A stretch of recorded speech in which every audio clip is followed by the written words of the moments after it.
Two white officers stopped Marsha Wilson on the road, unaware that they were confronting their new boss, a black woman who, from day one, had been ready to challenge a system built on bias.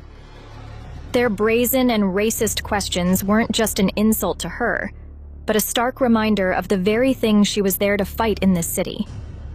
However, when she revealed her true position, their expressions shifted. They realized that this day would change their lives. What happened next would shock even those who had seen it all. But let's take it one step at a time. Marsha Wilson nervously gripped the steering wheel as she drove into the new city. Today was her first day as the chief of police, and although it should have been a celebratory occasion, she felt tense. After fighting through years of racial discrimination, she knew that her new appointment wouldn't be welcomed by everyone. The city she was heading to was known for its conservative views, and many in the police force had openly expressed dissatisfaction with her arrival. When the lights of a patrol car flashed ahead, Marsha instinctively tensed up. She was being pulled over. Two white officers stepped out of their car and slowly approached her. One of them, the senior officer, gave her car a dismissive glance. The younger officer immediately started with a suspicious question. "Where are the vehicle papers?" Marsha silently handed over her license and registration. The officers exchanged quick glances, a sense of habit in their behavior. They seemed certain of their righteousness and complete control of the situation. "Did you violate something?" asked the senior officer, his tone already containing notes of judgment. "You know, this area isn't the safest for people like you, right?" Marsha felt anger boiling up inside, but worked to remain calm. She knew that every emotion she displayed would be put under a microscope. She understood that this wasn't just a routine stop, but a demonstration of power based on prejudice. Suppressing her frustration, she closely watched the officers' every move. They continued to inspect her documents, dragging out the time as if intentionally trying to make her uncomfortable. The young officer, finding nothing suspicious, still wasn't ready to back down. "What's your purpose in being in this area?" His voice sounded insistent, almost provocative. Marsha knew that the situation was slipping out of the bounds of professionalism. These officers were determined to find something that would give them a reason to detain her, but she couldn't afford to give them that chance. Her heart was pounding, but she maintained her composure. "I'm on my way to work," she replied shortly. The young officer squinted, not satisfied with that answer. "And what kind of work do you do, if you don't mind me asking?" His question sounded like a challenge. Marsha paused, studying their faces. She had a strong urge to tell them the truth right there, to put an end to this farce. But something held her back. It was her first day on the job, and she didn't want to start with a confrontation with her subordinates. Instead, she calmly replied, "You'll find out soon enough." The senior officer, sensing that the situation was becoming awkward, stepped forward. "All right, that's enough." His tone was rough, as if he wasn't taking her seriously. "We could detain you for further questioning." This statement hit a nerve in Marsha. She knew she had every right to her freedom, but their arrogance and confidence in their own impunity fueled her anger. An internal conflict was building. Should she reveal her position now, or let them go further? Marsha took a deep breath, deciding that her patience had run out. She looked the senior officer in the eye, realizing that she could no longer allow this situation to unfold according to their plan. "That's enough," she said, her voice firm but calm. "I'm your new boss, Captain Marsha Wilson."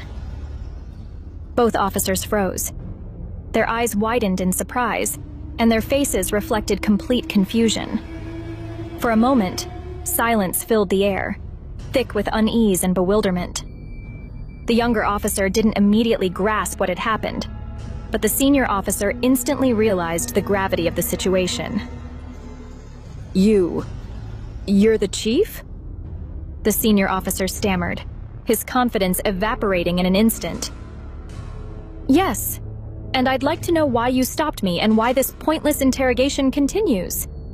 Marcia continued, not breaking eye contact.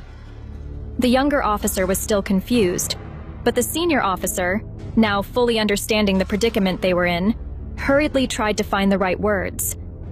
"I'm sorry, Captain. This was a mistake, a misunderstanding." His voice was now significantly softer, almost apologetic. "A misunderstanding?" Marcia paused, letting them grasp the absurdity of the situation. "Or is this an example of how you treat citizens based on their appearance?" The officers realized they had nowhere left to retreat. The senior officer tried to justify himself, but each argument sounded weaker, while the younger officer saw clearly now that their actions weren't driven by duty, but by bias. Marcia wasn't going to let them off easily. She felt that this moment could be a turning point not only for these officers, but for the entire department. Her voice remained calm, but firm. "I don't need apologies. I need to understand why the system you represent finds it acceptable to stop Black citizens without cause." She emphasized each word. "How often does this happen? How many people like me have been stopped simply because they didn't fit your idea of who should be driving this car?" The officers were silent, unable to respond. They understood that in front of them stood not just a new boss, but someone who fully grasped their methods. "You'll be reporting to me during the first week about every vehicle you stop," Marcia continued, "and I'll thoroughly review how closely your approach aligns with the law and professional standards." The younger officer appeared completely deflated. The senior officer, realizing the seriousness of the situation, tried to collect himself, but his voice still trembled. "We'll do everything as you said, Captain. We didn't realize—" "That's the biggest problem," Marcia interrupted him. "You don't even realize what you're doing."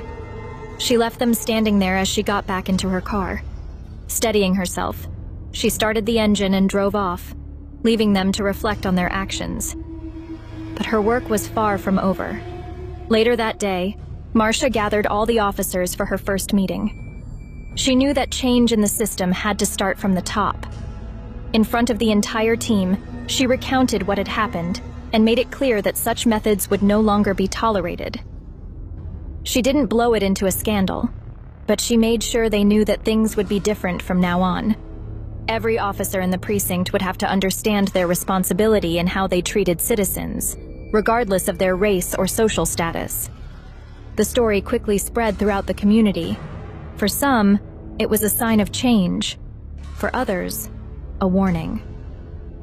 The media picked up the news, and Marcia became a symbol of the fight for justice and change in the system. She knew that much work lay ahead, but this first step was crucial. Now she understood that her position wasn't just a title, but an opportunity to make life better for those who had long suffered from injustice.